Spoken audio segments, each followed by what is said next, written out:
Ha tenido siempre tanta reverencia y tanto prestigio este río Ebro, que desde tiempo inmemorial dio nombre a toda la península e incluso a la vida que en esta península ibérica fue prosperando. A él mismo, dice el mito, le dio nombre Íbero, que durante 37 años gobernó aquellas soledades. Ese oscuro rey íbero era hijo de Túbal, a su vez rey, de Aragón en concreto, durante 1 siglo y medio. Y por cierto, el tal Túbal era uno de los 7 hijos de Jafet, o sea, nieto de Noé.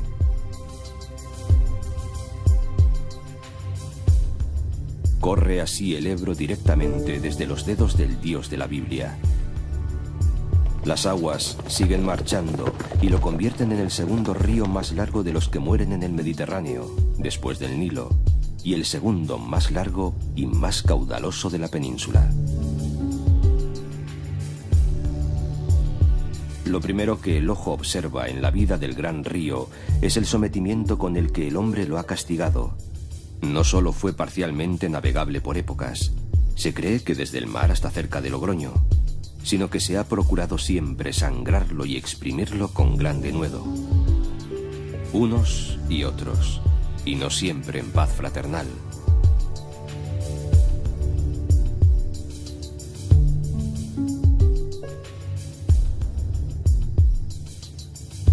Casi en su nacimiento aparecen ya las ruinas de Julióbriga y aguas abajo, 900 kilómetros más lejos, restos de puertos también romanos en Tortosa, sin contar los hallazgos de ruinas de almacenes de Roma junto al río en Zaragoza. Algunos han llegado a creer que los normandos o vikingos llegaron a Zaragoza río arriba en el año 858. Y es seguro que lanas y cereales eran los productos que en la Edad Media más transitaban por el río.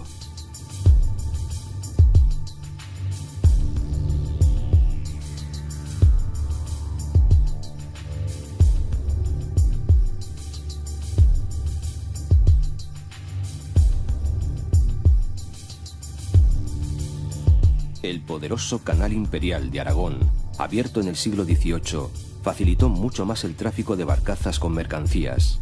Incluso existió una línea regular de viajeros entre Tudela y la capital aragonesa.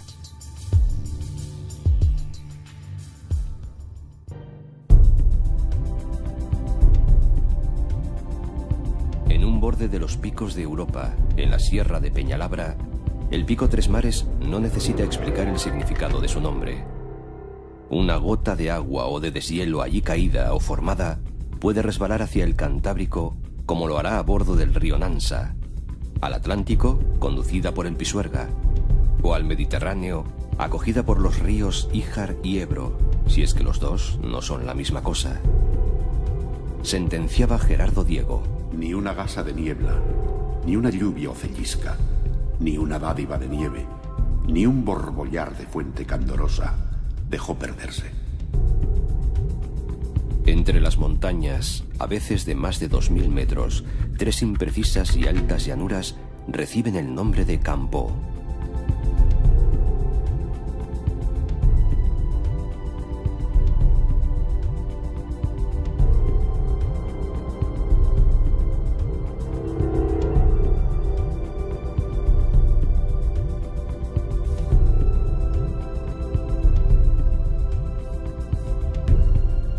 Paraje verde, más bien solitario y frío, adornado de iglesias románicas y algunas pequeñas aldeas. Los tiempos modernos, claro, han traído algunas novedades. En el Alto Campó, por ejemplo, se han instalado los asombrosos equipos de una estación de esquí. Aquí trabajan máquinas de todo género y aparece lo que habitualmente pide el turista de la nieve: remontes, estacionamientos, helipuerto, hoteles y albergues variados.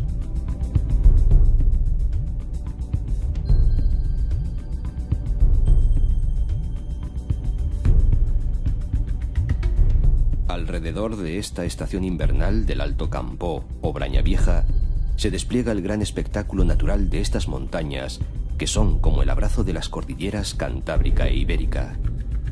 Algunas laderas están tapizadas de bosques de hayas, robles y abedules, con sus cambiantes colores, y se animan con frescos riachuelos.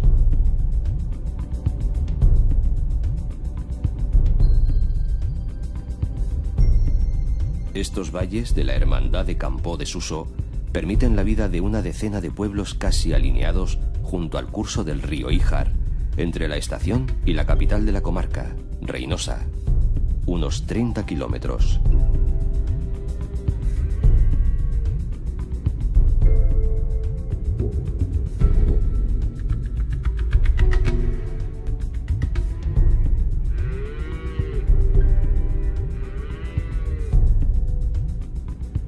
Proaño, un tanto más aislado, avisa de su existencia con una orgullosa torre que se considera la más antigua de Cantabria.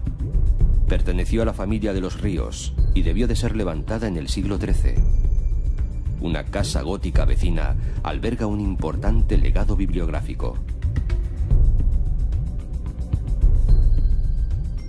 Argüeso tiene el mismo aire medieval e incluso castillo propio, el mejor de la comarca.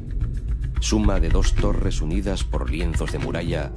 En él parece que vivió algún tiempo la madre del marqués de Santillana.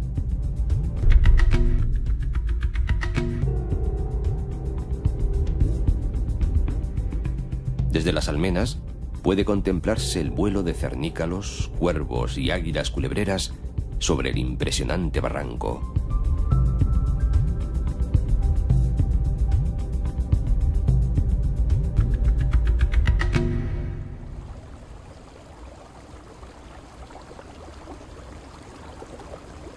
En el centro del amplio valle, bien resguardado por los severos y cercanos montes, un pequeño pueblo de clara toponimia ha desconcertado a geógrafos y a la gente común. Fontibre viene del latín fons iberi, o sea, manantial del Ebro. El pequeño lago sombreado por la arboleda figura como nacimiento oficial del gran río.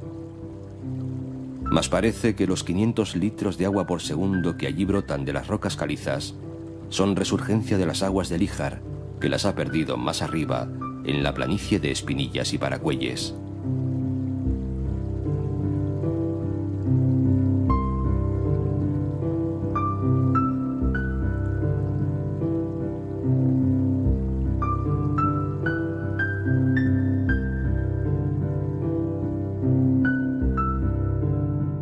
Sean cuales sean los orígenes de esas jóvenes aguas, encuentran muy pronto la ciudad de Reinosa, encrucijada, vestíbulo de la montaña, puerta de la meseta, hacia donde van las aguas. El Ebro parte en 2 a la pequeña ciudad montañesa. Deja a su izquierda la plaza mayor y la gran fábrica de la parroquia. A la derecha han ido buscando espacio los barrios más modernos y mercantiles. Sus famosos palacetes y casonas con escudos de nobleza, airosos púlpitos y miradores están un poco por todas partes, en calles organizadas para defenderse del frío. Reinosa ha sido sobre todo capital ganadera, pero también fue tradicional centro de hospedaje, afortunado o fatal. Dicen que aquí, con los fríos, curó sus males el ya achacoso Carlos V, recién desembarcado en Laredo. Paraban también en la ciudad trajinantes de la meseta con sus lanas y su trigo, camino del puerto castellano de Santander. Mucho antes habían estado las legiones romanas en su guerra contra los cántabros, y hasta los franceses de Napoleón, en fin, acamparon en Reinosa, mas para saquearla y destruirla.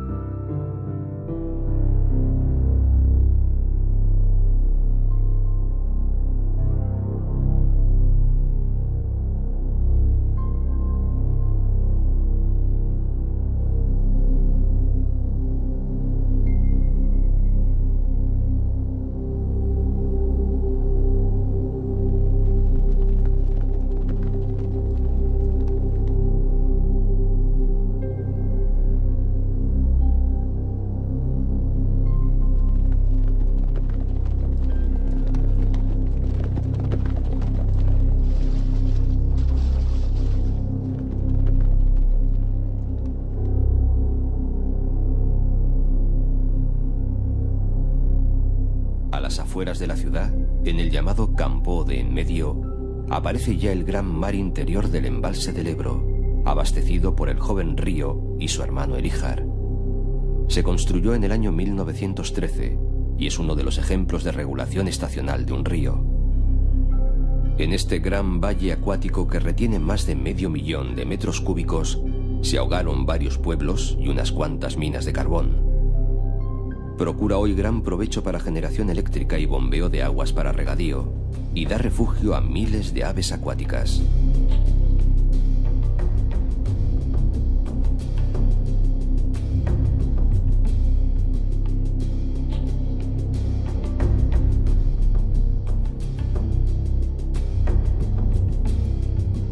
En las puertas mismas del embalse queda el recuerdo salvado y visible de la ciudad romana de Julióbriga, primer asentamiento romano entre los cántabros. Fue dedicado a Augusto, el que finalmente logró dominarlos, y estaba en una calzada que iba de Amaya hasta el mar, quizás a Suances. Plinio afirmaba que era la población más relevante de estas comarcas, sobre las que mandaba Corocota, el legendario caudillo montañés que acabaría cediendo su resistencia ante la fuerza de Augusto y sus legiones.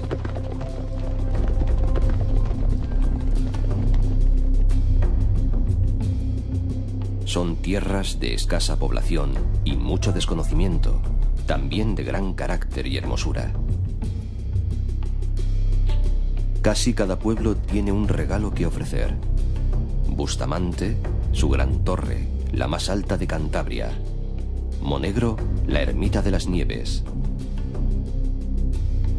Volmir, la recoleta iglesia de San Cipriano, con su airosa espadaña. Orzales, Requejo.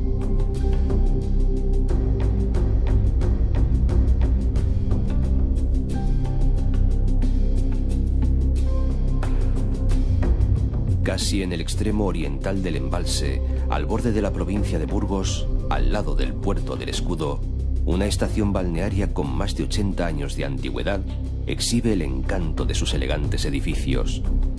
Las aguas que brotan del balneario de Corconte han tenido siempre fama de buenas curadoras de la gota, la diabetes, los males del riñón y otras enfermedades.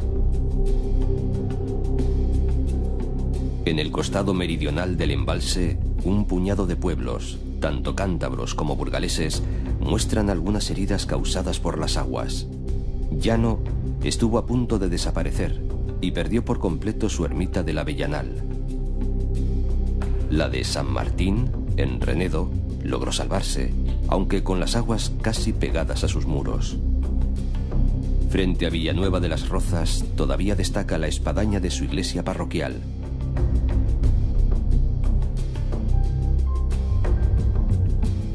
Claro que no se quedaron los tres campos sin lugares de culto y oración.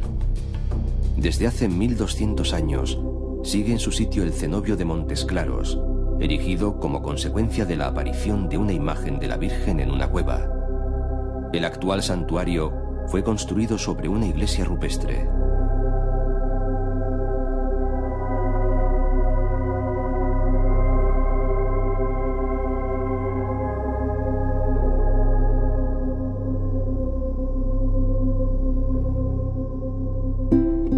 Un poco más arriba, el río se libera de las ataduras del embalse, y no por el lado opuesto a donde entra él, como parecería lógico, sino por un costado muy próximo a esa puerta de entrada. Fue allí donde construyeron la presa del gran lago artificial, apenas 35 metros de altura y muy escasa longitud.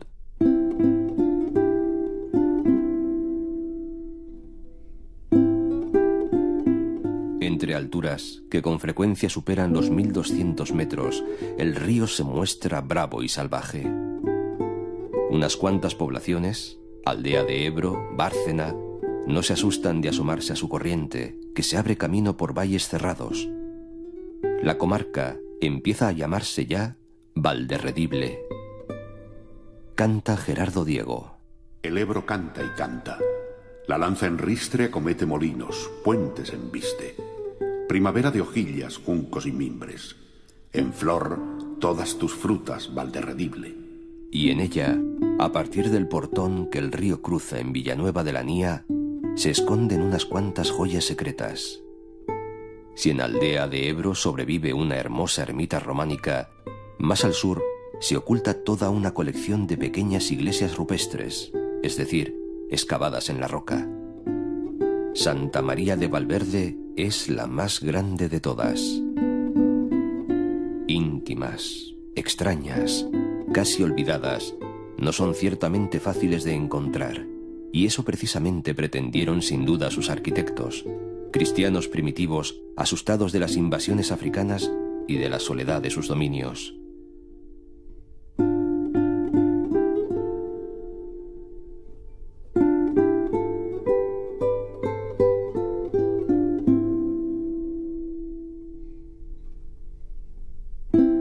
Polientes es el pueblo que con sus casonas de piedra actúa como centro histórico y vital de la zona.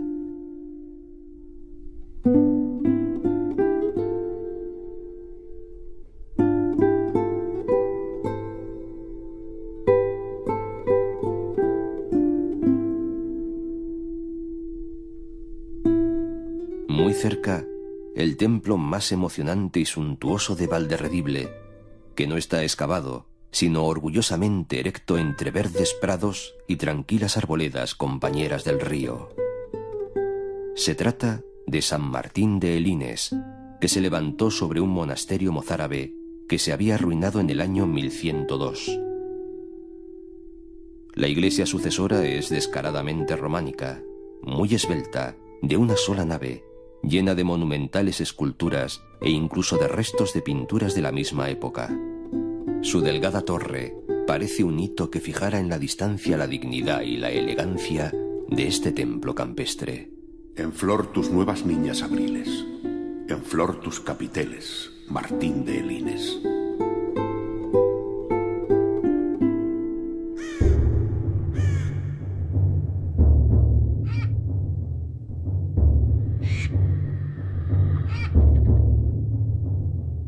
Apenas entra el río en la llamada Castilla Germinal, provincia de Burgos, se ve rechazado por los altos páramos calizos de la Lora y tiene que abrirse paso hacia oriente por hoces y angosturas en complejos y raros meandros.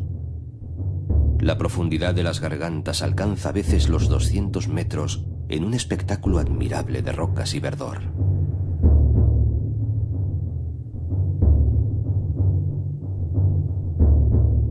El largo cañón burgalés del Ebro se inicia apenas sobrepasada la iglesia de Elines y termina 22 kilómetros más adelante. La razón y la maravilla de tanta belleza se debe al proceso kárstico. El agua de la lluvia se filtra hacia el interior de la roca y allí, con la ayuda del hielo, desarrolla su conocido proceso, con el resultado de cursos de agua subterránea, grietas, grandes cuevas.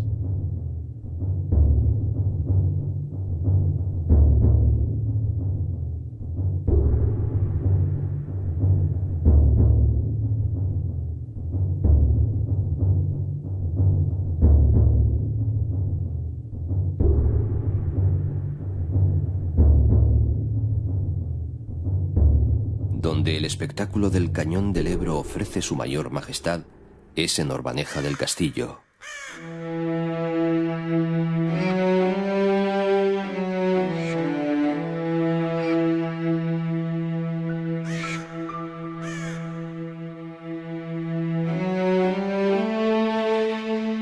Agua, hielo y vientos han erosionado el borde de los cantiles hasta reducirlos a una serie de pináculos y aristas, a veces perforados de parte a parte por una oquedad.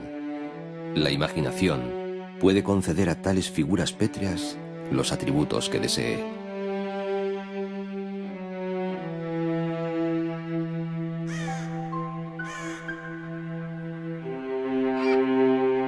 Pero si ese largo e impresionante espinazo residual de la placa pétrea parece establecido como monumento natural, el propio pueblo de Orbaneja, colgado en lo alto de una ladera sobre un enorme tobazo inundado de vegetación, repite ese mérito. Por un lado están las obras del hombre, en las empinadísimas y torcidas callejas que acaban reuniéndose en la estupenda plaza. En las viejas casas de piedra vivieron moros, cristianos y judíos sin problemas mayores al parecer. Todavía hay signos de estos últimos en edificios de la antigua aljama.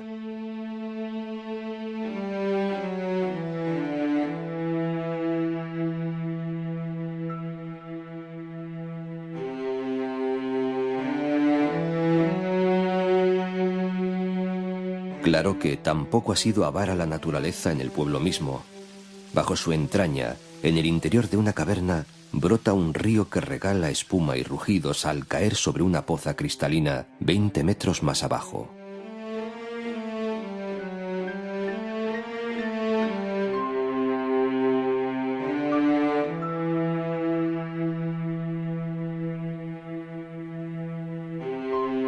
Valdelateja mantiene transformadas las instalaciones de un viejo balneario.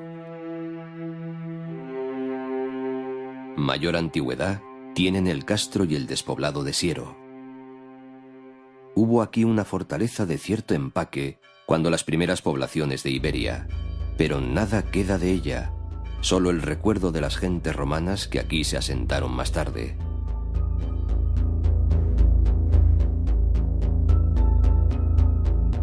En las cercanías, los restos del pequeño templo visigótico de las santas Helena y Centola. Y el gran espectáculo que la vista alcanza desde esas alturas de Castrosiero.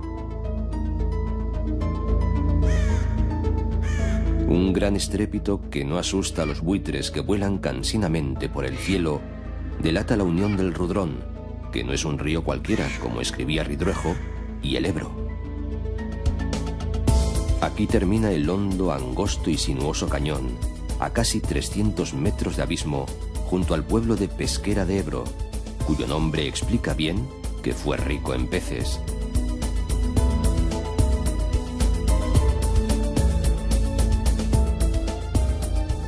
También lo es en casas hidalgas y apacible bienestar.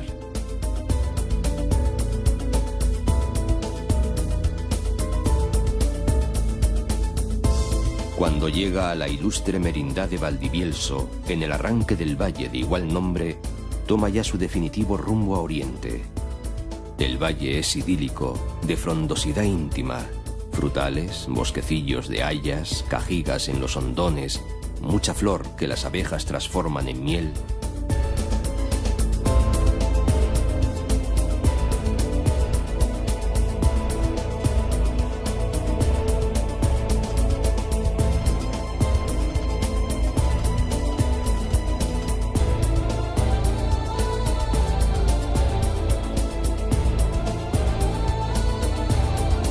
Valdenoceda, a los pies del puerto de la Mazorra, además de una iglesia de cierto mérito, tiene a su lado una torre almenada que pertenecía a los Velasco, dueños feudales de todos estos territorios. Como este valle de Valdivielso, aunque frío, fue siempre ameno y escondido, en los tiempos oscuros se fue poblando de eremitas que se refugiaban en sus cuevas y de monjes agrupados en modestos cenobios. Los invasores musulmanes no llegaron nunca por aquí y nadie molestaba a los piadosos varones. En esta pequeña tebaida del siglo IX queda como ejemplo la preciosa iglesia románica de la Abadía de San Pedro de Tejada, que junto a otras abadías ya desaparecidas favoreció la población del valle y la creación de las comunidades de aldea. La posterior organización en merindades acabaría por constituir el Reino de Castilla.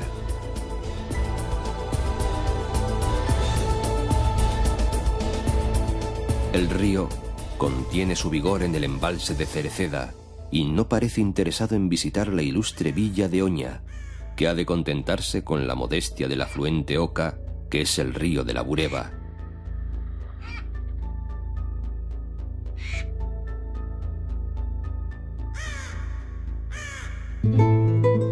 Fuerte, solitaria y rodeada de montañas, Oña, con toda su historia de villa condal a cuestas, parece hoy encogida y sumisa bajo la masa imponente del monasterio de San Salvador, monasterio-palacio medieval, y de los edificios que los jesuitas le han ido añadiendo con el paso de los años.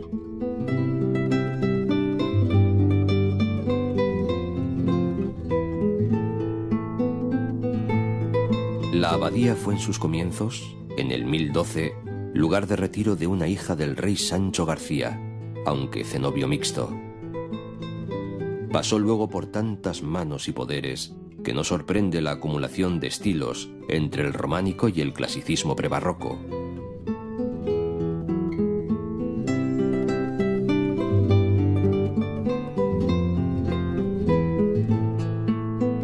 El que es hoy pequeño pueblo conserva muchos atractivos, fruto de la importancia histórica que tuvo.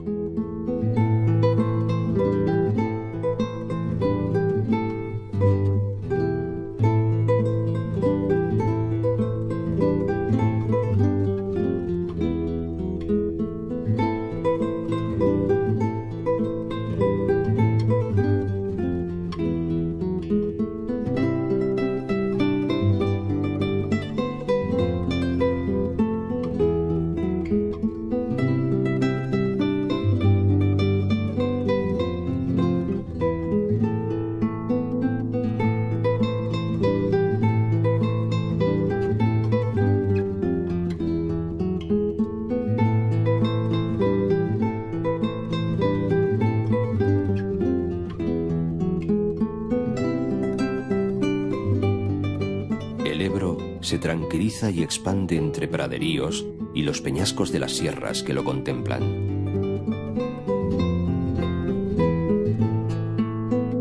Y así, como reposado y calmo, se aproxima a Frías.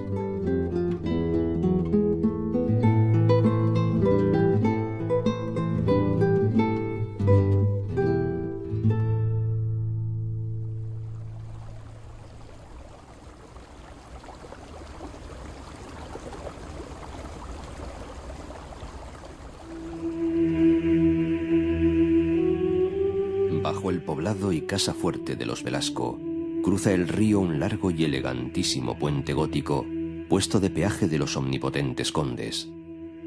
Y sobre el puente se yergue el peñascal donde se agarra el pueblo antiguo.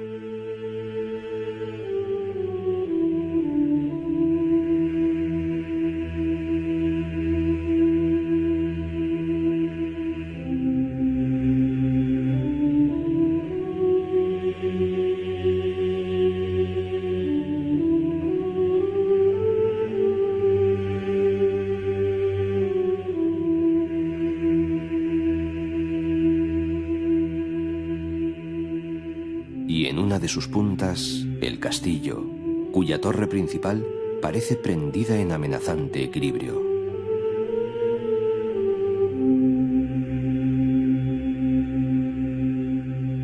La joroba de la peña en el espolón da la impresión de que va a desplomarse sobre las viviendas del vecindario, que parecen ir a deslizarse por la ladera.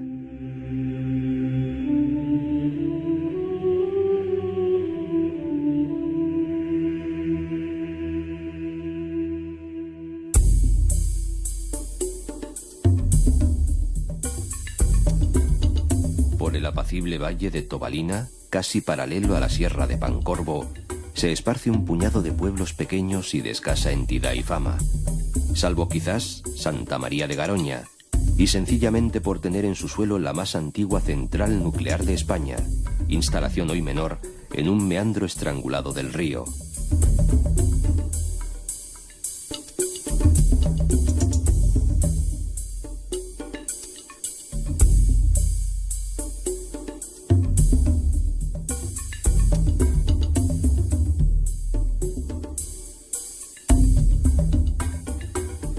O Santa Gadea del Cid, por razones de más peso histórico. El perfume de la Edad Media, cuando el pueblo era encrucijada de varias calzadas importantes, se percibe todavía en calles y rincones, así como en las reliquias de su antigua judería.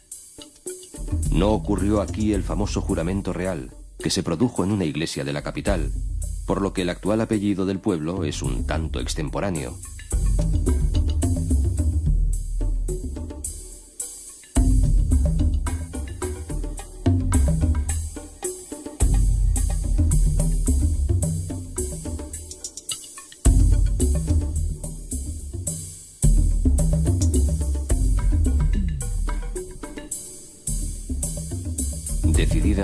después de 215 kilómetros de viaje, a frecuentar durante varios kilómetros la frontera alavesa, las aguas acaban, mansas, visitando la población más grande encontrada hasta ahora, Miranda de Ebro.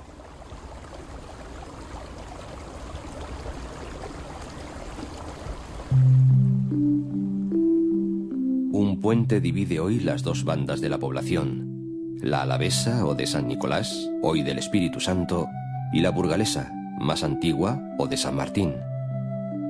Barrios de Allende y de Aquende.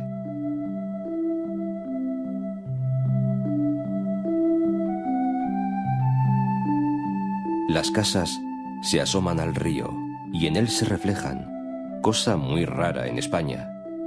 Surgida como centro de defensa y de caminos comerciales, paso del primitivo Camino de Santiago, vado fundamental del río, bien surtida de iglesias y de buenas casas, muy pronto comienza a tener relevancia económica y a crecer como centro industrial.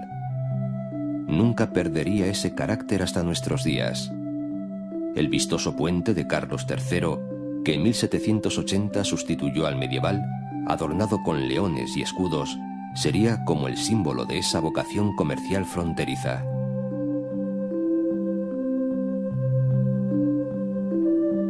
Acompañado por hileras de álamos, entre algunas lagunas y tierras de regadío, el Ebro tiene oportunidad de contemplar por vez primera asuntos tan raros como una fábrica de relojes de torre y el agitado tráfico de los trenes.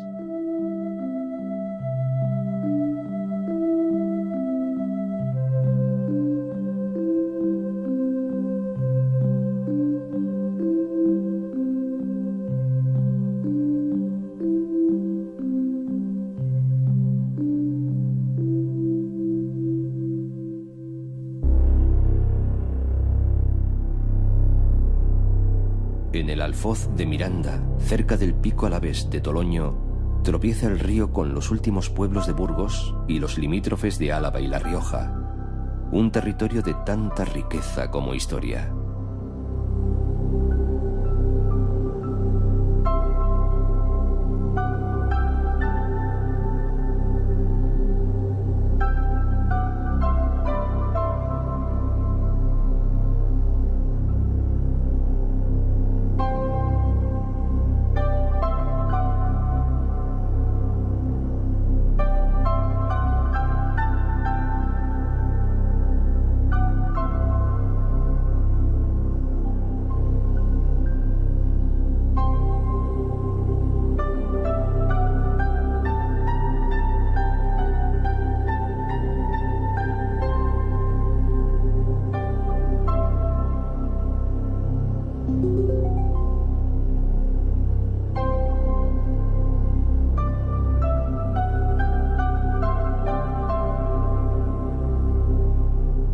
El mejor ejemplo de que surge una nueva tierra es Haro, primera población riojana de empaque que encuentra el río. Conquistada enseguida por los romanos, aparece como poblada poco antes del año 1200, y el vino le daría el título de ciudad mucho más tarde, en 1891. Ha sido, pues, el vino el que otorgó prestigio y fama a esta atalaya sobre el Ebro, gloria mayor que el de algunos sucesos históricos.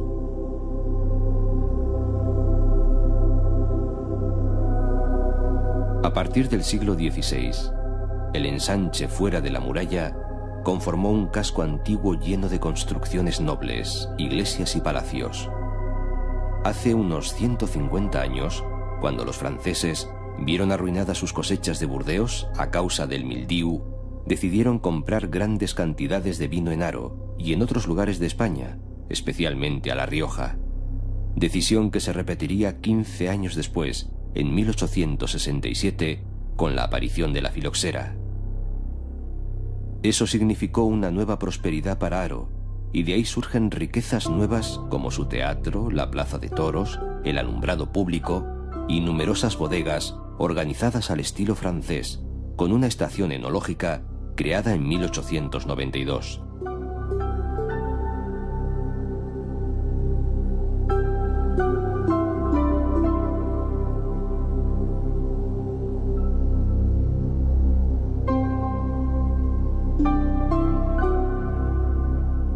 al otro lado del río, aunque no arrimada a sus aguas, exhibe sus viejas glorias la villa alavesa, señorial y vinícola de La Bastida.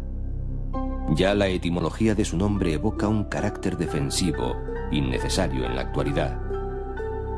Orgullosa de sus casas de piedra con escudos blasonados, de sus fuentes públicas y puertas de muralla, de un casco antiguo lleno de nobleza y encanto, y de la ermita románico-gótica de El Cristo, antiguo fortín que ofrece hoy privilegiadas panorámicas, hoy es, sobre todo, una de las clásicas villas entregadas al vino y a sus justos honores.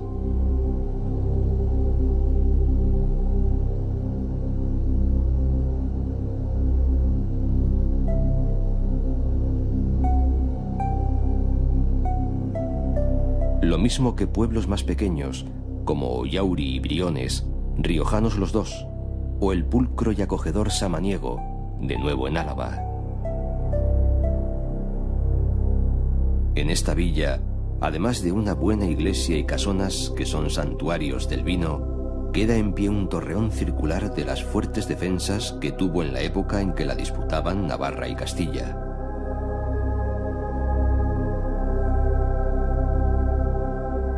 En la parte alavesa, la villa defensiva de La Guardia no precisa explicar su nombre. Protegida de los vientos del norte por la Sierra de Cantabria, se encierra en sus firmes murallas, tan bien conservadas que siguen aún en su sitio los batientes de sus puertas. Es ciertamente uno de los mejores conjuntos históricos y artísticos de Álava, y centro de un territorio que fue habitado hace muchos siglos.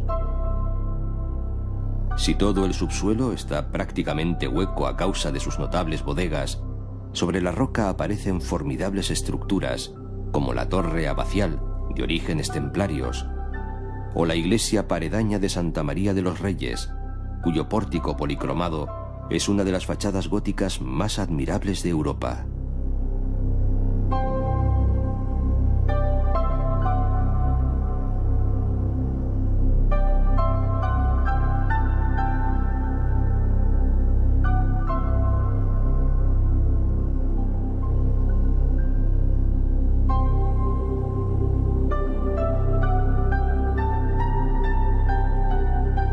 Tales joyas de la arquitectura habría que añadir otros varios templos y un número muy alto de palacios y de casas solariegas de los siglos XIV y XV, una de las cuales perteneció al escritor y fabulista Samaniego, que aquí nació. A la salida de La Guardia, una catedral moderna para el culto del vino, obra de Calatrava.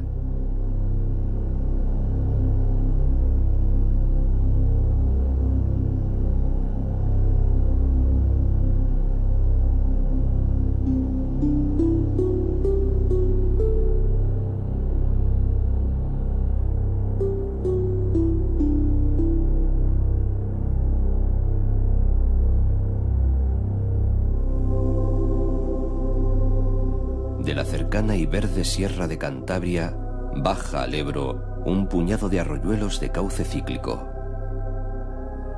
A medio camino y en un paisaje fecundo y verde, dos cubetas naturales se llenan con las lluvias, aguas que en verano suelen desaparecer. Son las lagunas de Carra Logroño y Carra Valseca.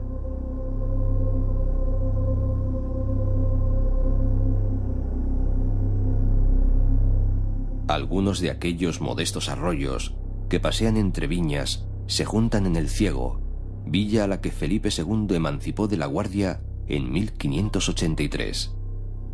Además de la suntuosa iglesia renacentista, numerosas casas blasonadas señalan su tradicional riqueza.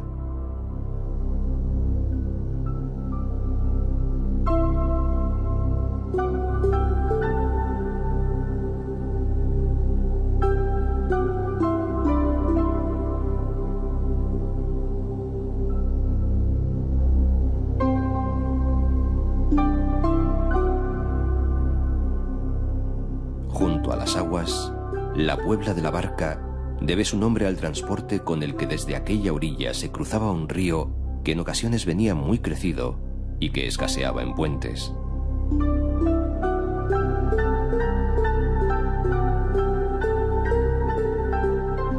Toda la parte meridional de la provincia de Álava, que acaba en el río Ebro, se llama Rioja Alavesa. En la época medieval perteneció al reino de Navarra y fue siempre reconocida por su riqueza agrícola, no limitada desde luego a la vid, aunque su cultivo sea la gloria mayor de estos pueblos.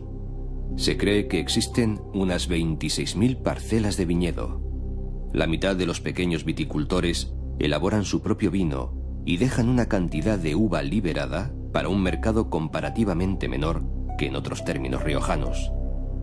En consecuencia, se destaca un estilo de vino antiguo y original llamado tinto de cosechero, que se elabora exclusivamente para beberlo joven y por el método denominado de maceración carbónica, es decir, fermentando las uvas enteras sin estrujar.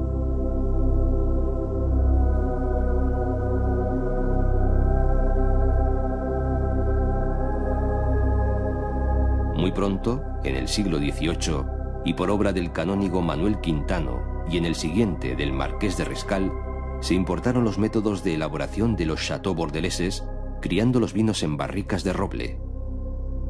En los últimos años, se está produciendo una verdadera revolución con la apuesta por vinos de calidad alta, mediante la selección de las uvas a mano, en cepas con más de 40 años de antigüedad y utilizando madera nueva de roble francés.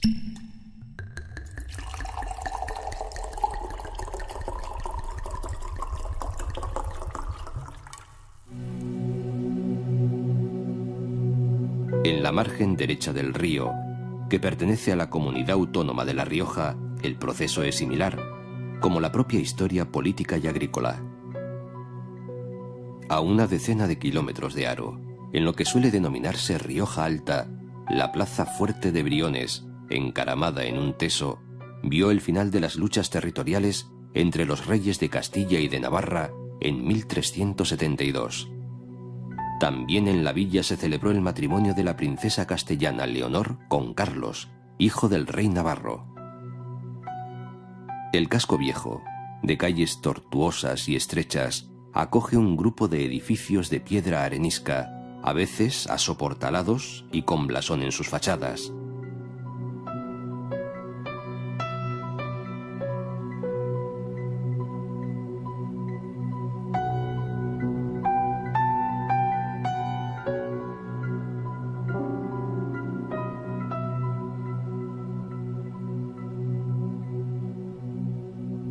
Todavía hablan en el pueblo de la plaga maldita de la filoxera, que en 1901 primero y con el golpe de gracia de 1916 dejó pobres a familias enteras a las que hasta entonces les había bastado para vivir decentemente una cuba de vino al año.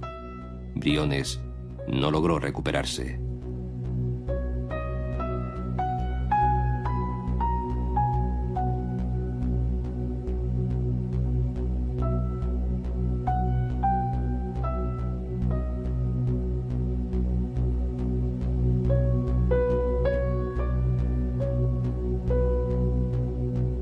Una cuña de tierra riojana que ha saltado el río a su orilla izquierda es el antiguo alfoz de San Vicente de la Sonsierra. Fronteriza y muy disputada por Castilla y Navarra, aislada en un cerro sobre el cauce del Ebro, la Puebla ha perdido sus famosas murallas, pero conserva una buena iglesia y una ermita desde la que, siguiendo una vieja tradición, procesionan en Semana Santa, espaldas marcadas por la sangre, los flagelantes conocidos como picaos.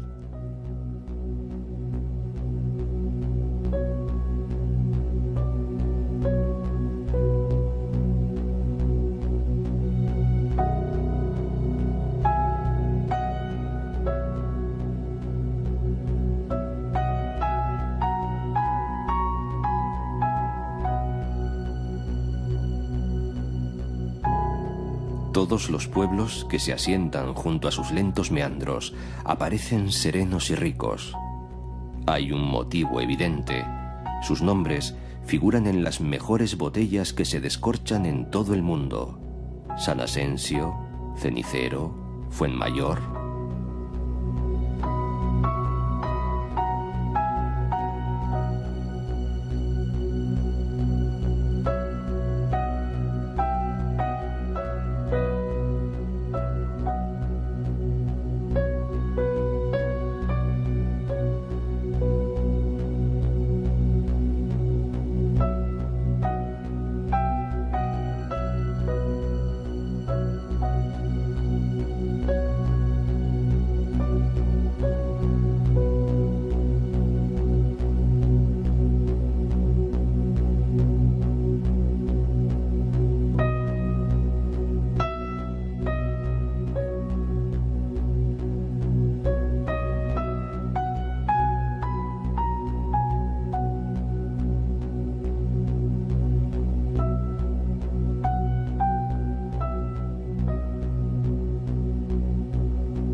Cenicero posee el título de ciudad por el mérito que mostraron sus habitantes con los heridos de un terrible accidente ferroviario sucedido en 1903.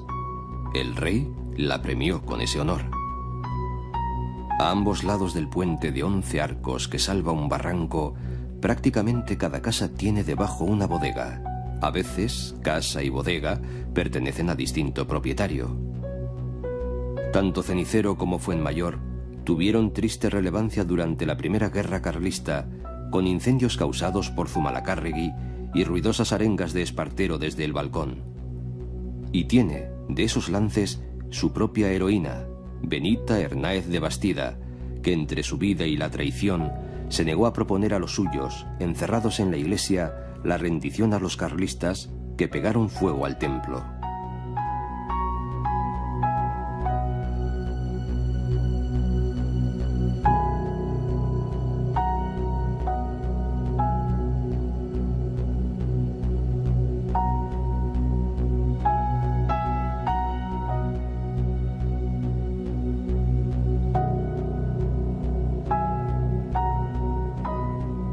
La monumental fuente de Fuenmayor, de la que toma nombre, servía también de lavadero y era muy nombrada en toda la comarca.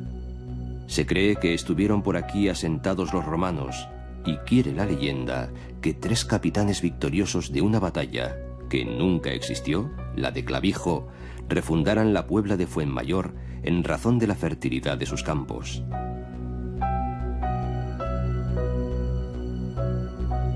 No hará falta decir que esa fertilidad se expresa hoy, al igual que en todos estos dulces paisajes, en el cultivo de la vid y la elaboración de tantos y tan famosos vinos.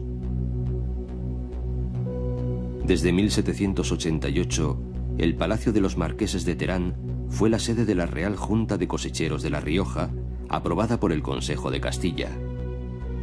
La sociedad, formada por representantes de todos los pueblos de La Rioja, se preocupó, desde tan lejanos tiempos, de mejorar las condiciones de producción y comercialización del vino.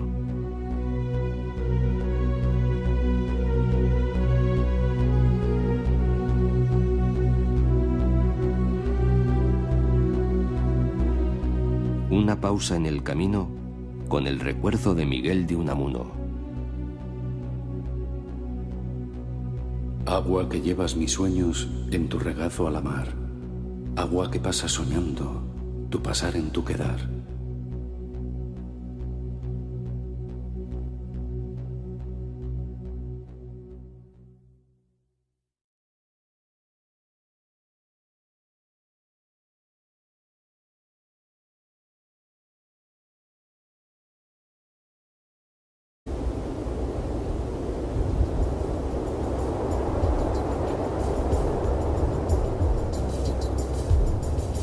Ha tenido siempre tanta reverencia y tanto prestigio este río Ebro, que desde tiempo inmemorial dio nombre a toda la península e incluso a la vida que en esta península ibérica fue prosperando.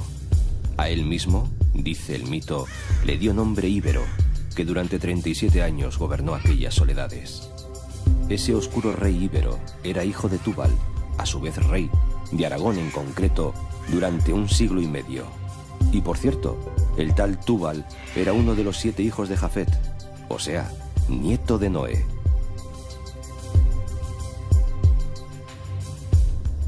Corre así el Ebro directamente desde los dedos del dios de la Biblia.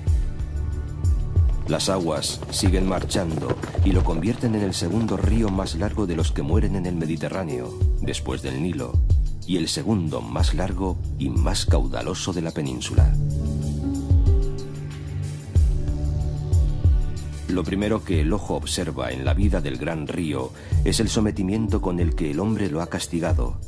No solo fue parcialmente navegable por épocas, se cree que desde el mar hasta cerca de Logroño, sino que se ha procurado siempre sangrarlo y exprimirlo con gran denuedo.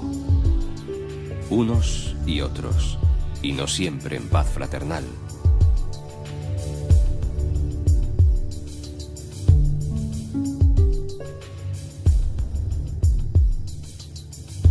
Casi en su nacimiento aparecen ya las ruinas de Julióbriga y aguas abajo, 900 kilómetros más lejos, restos de puertos también romanos en Tortosa, sin contar los hallazgos de ruinas de almacenes de Roma junto al río en Zaragoza. Algunos han llegado a creer que los normandos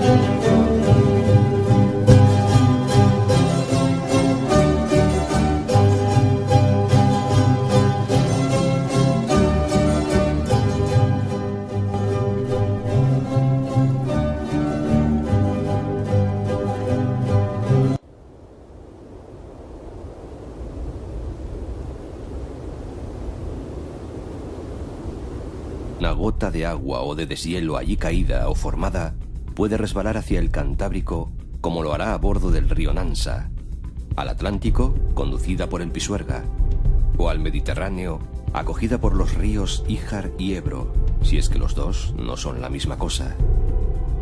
Sentenciaba Gerardo Diego. Ni una gasa de niebla, ni una lluvia o cellisca, ni una dádiva de nieve, ni un borbollar de fuente candorosa dejó perderse.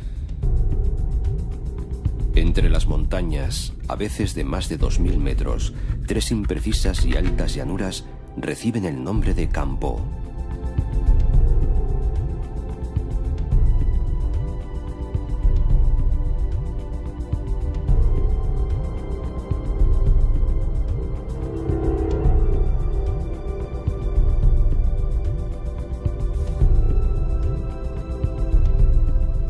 O vikingos llegaron a Zaragoza río arriba en el año 858.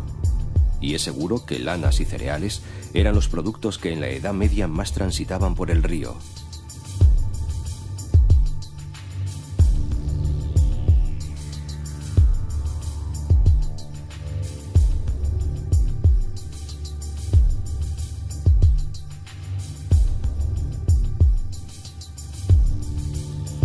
El poderoso Canal Imperial de Aragón, abierto en el siglo XVIII, facilitó mucho más el tráfico de barcazas con mercancías.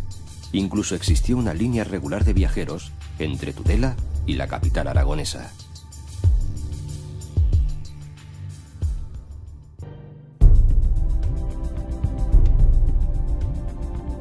En un borde de los picos de Europa, en la Sierra de Peñalabra, el Pico Tres Mares no necesita explicar el significado de su nombre.